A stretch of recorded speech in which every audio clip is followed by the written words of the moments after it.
Can you believe it's already week 4 of the XFL season, and we should all be asking ourselves, what have we really wasted our lives on over the last month? God only knows. We have some certain teams standing out, some exciting football teams in the XFL, clearly ahead of the pack, clearly standing out as favorites, as well as teams on the other end of the spectrum that are just quite frankly hard to watch. But nonetheless, we've had some exciting, fun football, fun fantasy football over the last month in the XFL, and that's exactly why you're here. In this video, we're talking DFS XFL Week 4, both DraftKings and FanDuel. We'll, of course, take a quick look at the games this upcoming weekend, Saturday and Sunday. We'll look back to Week 3, pull out some of the statistical leaders, and then, of course, we'll talk notes and strategy for Week 4. And finally, we'll cap it all off with the reason why you're here, some of my favorite players, both quarterbacks, running backs, and wide receivers for Week 4 XFL. So if that sounds interesting, if it's going to be helpful to you, sit back, relax, and let's talk some Week 4 XFL DFS.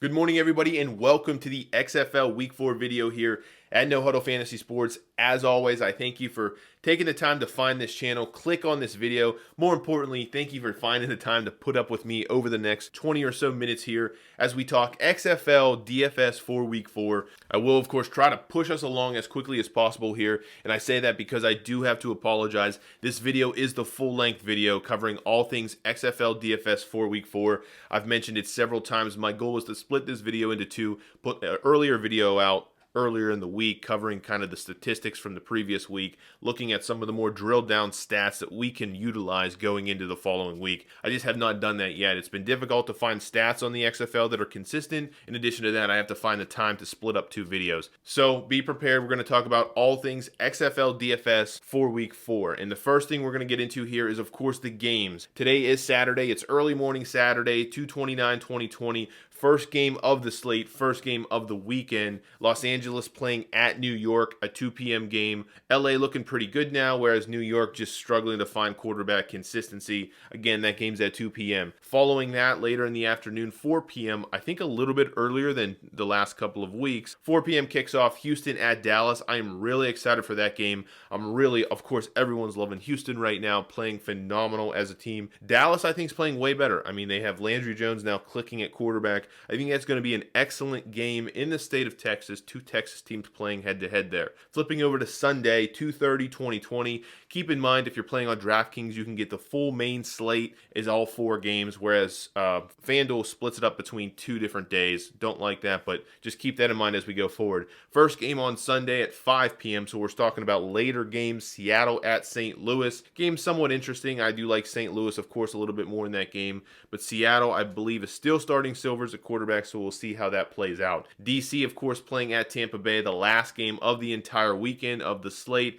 That is a 7 p.m. primetime game, so we'll see how that plays out for the later audience. But nonetheless, DC coming off a humiliating loss against Los Angeles last weekend, so looking to rebound in Tampa Bay. Tampa Bay, a team that's just really towards the bottom of the barrel. So that really covers it. We got 4 total games, of course, all 8 teams playing Saturday and Sunday. Later in the season, we will see some Thursday games. I don't know if any other days are scheduled, but right now, still that 4-game slate to look forward to. We do like to take a quick look back into the previous week, which of course is week 3 for us here, and talk about some of the leaders, see if there's any statistics that stand out, if there's any guys that are starting to be more consistent. In terms of running back carries and targets, I've combined that category here. Running backs have been a real struggle here, but we're starting to see certain guys stand out. Lance Dunbar and Curtis Artis-Payne, both running backs for Dallas, both being utilized in the passing game, especially Lance Dunbar, saw 19 total in terms of carries plus targets, so you got to like that. Curtis Artis-Payne starting to stand out a couple of weeks in a row now, playing a ridiculous amount of the snaps, at least compared to the field, and also continuously getting the same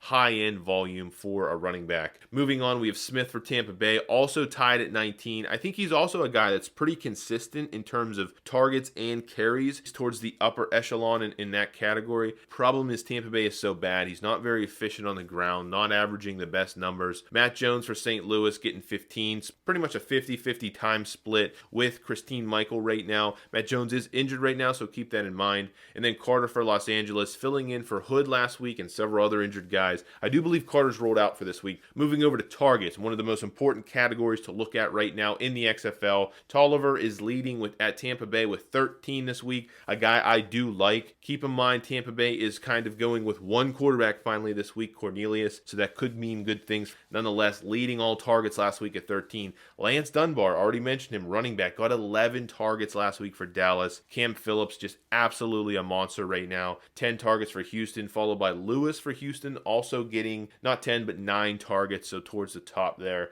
And then lastly here for Dallas, I do like him a lot. Somewhat of a tight end, hybrid wide receiver. Parham for Dallas got 7 last week. I believe he had 2 scores with those 7 targets. And then in terms of target percentages, Tolliver, of course, leads all last week. 37% for Tampa Bay. Phillips, 28%. Lucas for St. Louis, 28%. Lance Dunbar, running back, getting 27% of the targets for Dallas. Keep in mind, Dallas is throwing the ball 40-plus times a game, so that's a really, really good thing to look at right now.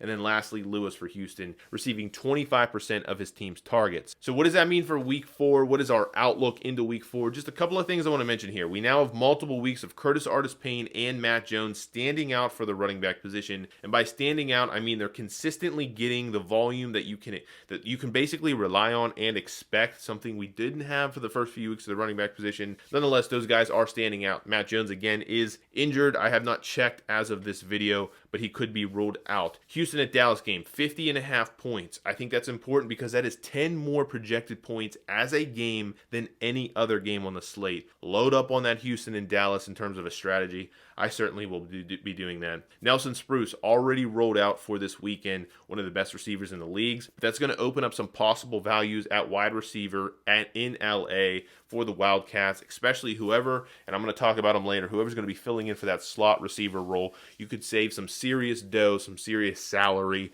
with Nelson Spruce's injury. I also want to mention, just pay attention to the running back week 4 injuries. I already talked about Matt Jones. I talked about Carter, who is already ruled out for LA. There was a number of guys that are hurt this weekend at the running back position, listed as questionable, listed as either out or questionable right now. That's going to open up opportunity. That's going to open up volume. That's going to open up value for cheaper guys. Keep that in mind. That is very important. That's how you construct good lineups, paying attention to that information, capitalize on those types of injuries. Phillip Walker, of course, he is the #1 quarterback to own. If you haven't owned him in the last couple of weeks, which I faded him a couple of those weeks, it's been a struggle. Nonetheless, Phillip Walker is extremely expensive in terms of salary this week. He's very difficult to fit in, and it's going to be very difficult to play him. If you can fit him, I'm not suggesting you don't play him. Fit him in, play him if you can. I just don't think you're going to be able to pair him with someone like Cam Phillips right now. Moving on to strategy lastly for this slide here. Again, it's similar to last week. I've adjusted just ever so slightly. We're going to save slightly at quarterback. We're going to pay up for wide receivers, and finally find value at running back. Last but not least here, I mention it every single week. It's very important to watch the week 4 game. Watch all games in the XFL. That's how you're going to mostly succeed in the XFL DFS arena right now, because there's just not consistent good stats out there. You have to know football. You have to know the XFL to succeed at DFS. That's my opinion right now. Will that change? Probably as we get more statistics, get more consistent sites and databases putting out those stats. But right now, watch the games and you will succeed. I can almost promise you that. Finally, watch the games to support the XFL. I believe viewership has been great.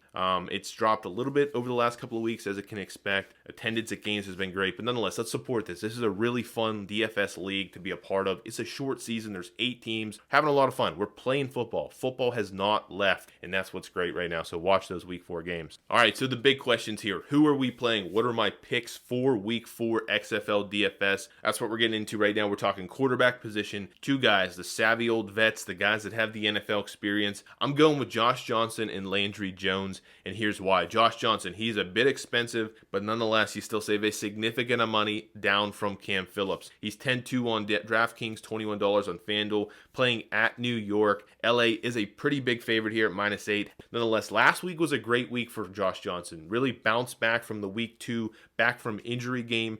He had 278 yards, 3 touchdowns last week, and he really could have, they were dismantling the DC defenders. Could have had a better game, but they were just up by so much, they started to rely on the run. He's pushing the ball downfield. I think that's very, very important for XFL DFS right now. He has 7 attempts of 20-plus yards or more in week 2 and in week 3. So that's not combined. That's both weeks. He's pushing the ball downfield. He's taking shots towards the end zone. He's taking shots with guys down the field. He's the highest graded quarterback in week 3 according to Pro Football Focus. He's also the highest overall graded quarterback right now in Pro Football Focus. I mean, Landry Jones had 2 straight weeks in a row of being the number 1 guy in terms of Pro Football Focus. And Josh Johnson has just played so well, especially last week, that he's taken over the overall landscape in terms of their ranking. He has the highest rated receivers in the XFL right now according to Pro Football Focus. All good things here, all stats that we can kind of rely on and determine that he's in a good spot. The one thing though is they will be missing Spruce, of course. He won't have him as the slot, one of the best receivers in the league. So don't take that stat too literally right now. Keep in mind Spruce will be missing. But the big thing here he does have mobility. He hasn't showcased it too much, but he has more mobility than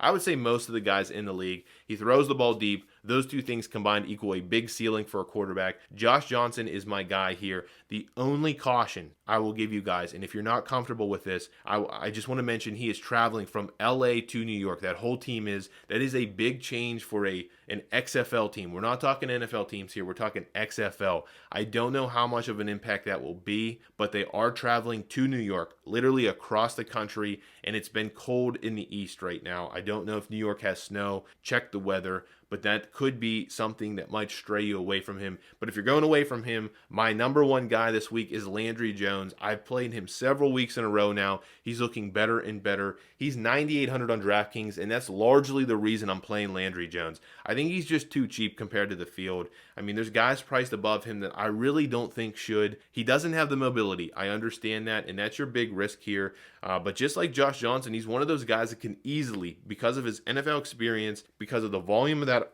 offense, can exceed 300 passing yards. So he gets you that little bit of a bonus that counts as 20 or 30 rushing yards. Nonetheless, looking back to week 3, he had 274 passing yards, 3 touchdowns, and his price dropped. Pretty weird here. $800 on DraftKings. His price has dropped since last week. He was over 10K last week, now at 9,800. Again, the big reason I like Landry Jones is that price. He's the highest projected game total. So him, Cam Phillips, Walker, that entire Houston team, that entire Dallas team, you want to get exposure here. I talked about 50.5 over under, 10 more, at least at the time of this video, 10 more than any other game total on the slate. So tons of points to be scored. I'm going with Landry Jones, the cheaper quarterback in that game. He's averaging 40 plus pass attempts a game. That air raid, high volume, high pass offense, that is a great situation for quarterbacks. It's going to lead to a ton of scores. Those running backs I mentioned, yeah, they're great to have. They're getting a lot of that volume through the air because of the fact they throw the ball 40 plus times. So I do like that. Offenses, of course, because of that, they're designed around high volume passing. Regardless of the score of the game, that's what they do. And if you drill down specifically, Dallas is calling a passing play 65% of the time. That's heavily weighted towards the pass. Again, another reason why I like Landry Jones. And last but not least here, if we look at his past 2 performances, he's only had 2 starts. Both of them have been on the road, 18 and 20. Solid fantasy point performances. So he's returning home against Houston. Big high scoring game. Big high offense in terms of passing. All good things here. I like Landry Jones at that price tag against Houston playing at home. Moving on to the running back position here. I'm going right back to Christine Michael this week. He's 5,700 on DraftKings, $15 on FanDuel. I like that price on FanDuel. Playing at home versus Seattle. St. Louis is a massive home favorite again. They're a pretty solid team, and they're seeing some huge lines in their favor. Minus 11.5.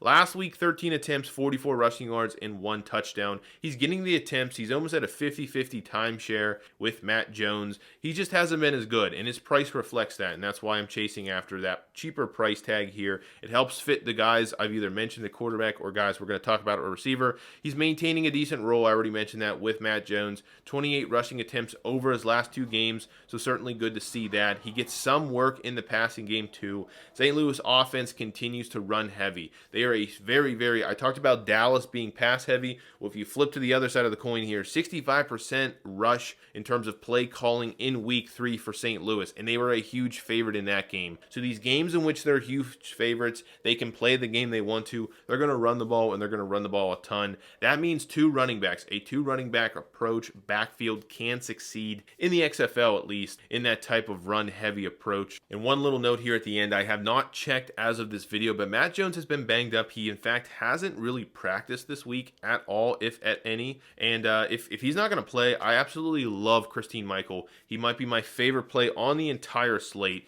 So keep that in mind. If Matt Jones is rolled out, play Christine Michael. I don't see any downside in doing that, especially at his $5,700 price tag on DraftKings. To find some value, though, we're going to play Darius Victor at running back at $4,800 on DraftKings, $12 on FanDuel. The Guardians and Victor are playing at home. They are unfortunately big underdogs, though, which I typically don't like at the running back position. 8-point underdog, New York playing at home here. Last week he had 10 attempts, 50 yards, 2 receptions, 11 yards. You're not looking at massive stat lines here, but he's $4,800. We're looking for value at the running back position, and he's receiving the majority of the snaps. That's the important thing here. 56% in week 3. Week 2 he was injured, and I believe the week before that, week 1, he saw a similar 55+% workload out of the backfield. He's the third highest overall, this is very surprising, third highest overall rushing graded running back according to Pro Football Focus at 80.7. If you think about some of the running backs we've either talked about in the past or that you know are exceeding all expectations in the XFL,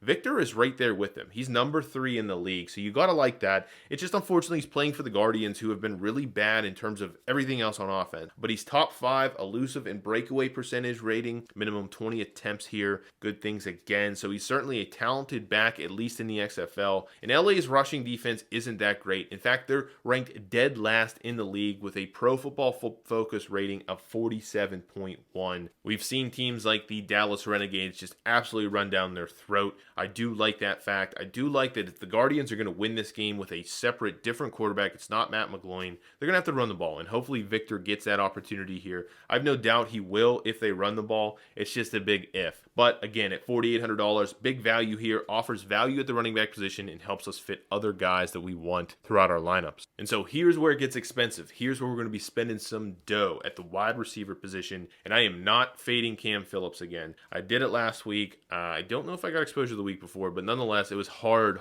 to eat that, swallow that pill. Fortunately, I had Parham, who scored 2 touchdowns, but Cam Phillips absolutely went crazy again last week in week 3. Nonetheless, we're playing him this week. He is very expensive, $11,700 on DraftKings, $22 on FanDuel. I believe on FanDuel he was $1 cheaper than Walker, which is pretty unbelievable. Again, playing at Dallas. Houston is a favorite here on the road at -2.5. That game is 50.5 over/under. I talk about getting exposure to that game. So this is my deal. If I'm not playing Walker, if I don't believe I can afford Walker and build a good team around him, I'm getting exposure to Walker through Cam Phillips, if that makes sense. He's going to be highly owned. We know this, but this is my avenue of attacking and getting exposure to that offense. I'm going with Cam Phillips. Watch the injury designation. At least of last night, he was still tagged as injured. I think he was listed as probable, but just keep an eye on that. You don't want to spend this much money and get an absolute zero because he gets held back or whatever it might be. He leads the XFL in targets, receptions, yards, TDs, literally every statistic that matters for a wide receiver. Cam Phillips is leading it. He's the highest graded receiver ahead of Spruce on Pro Football Focus. He leads the XFL, already mentioned, in yards and targets and everything, but if you put that together, one of the more important, interesting statistics is he leads the XFL in yards per target. So that's a cool statistic that you can rely on. It's been, over the last couple of years, used more heavily to determine which receivers are really dominating, and he's leading that statistic at 2.95.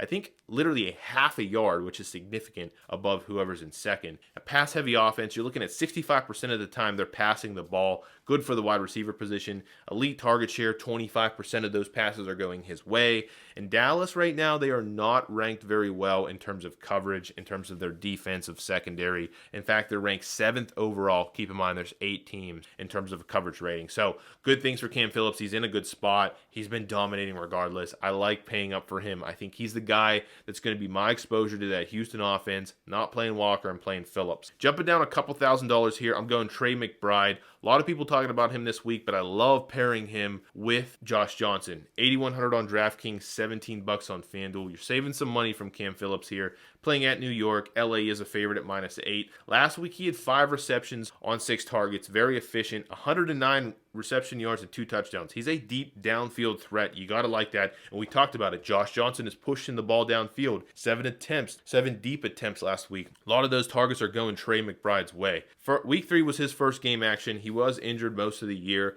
but he looked good last week. Led LA with a 24% target share in week 3. Again, good things. Very similar numbers in terms of target share percentage to Cam Phillips. Increased volume, opportunity with Nelson Spruce rolled out. He should get around, I'm not saying he will get 8 targets, but there should be about 8 or 9 more targets opening up to that offense. Will it go to the guy that's playing the slot receiver? Maybe. That's not Trey McBride. He's an outside, downfield, speedy receiver. It's not necessarily going to go all his way, but he still has more opportunity. There's still volume and targets to go around. Last but not least here, New York is ranked as the worst coverage team in the XFL right now. I talked about Dallas being the 7th. Well, number 8 is New York. So I do like Trey McBride a ton this week. All right, my last set of receivers here. I'm going to try to move this along pretty quickly and get you guys out of here, get you setting some lineups up. Wide receivers, last 2 here. Jalen Tolliver for Tampa Bay. I do like him this week. 6,000 on DraftKings. I think that price is just too cheap. 16 bucks on FanDuel. I realized a couple of weeks ago I said don't play Tampa Bay Vipers players, but I do like him this week. I do like Tolliver, especially at that price tag. Playing at home versus DC. This is the last game of the entire slate of the entire weekend. Tampa Bay is an underdog at plus 2.5. Surprised it's not more, considering DC is a good team, but they got murdered last week, so maybe that's the reason.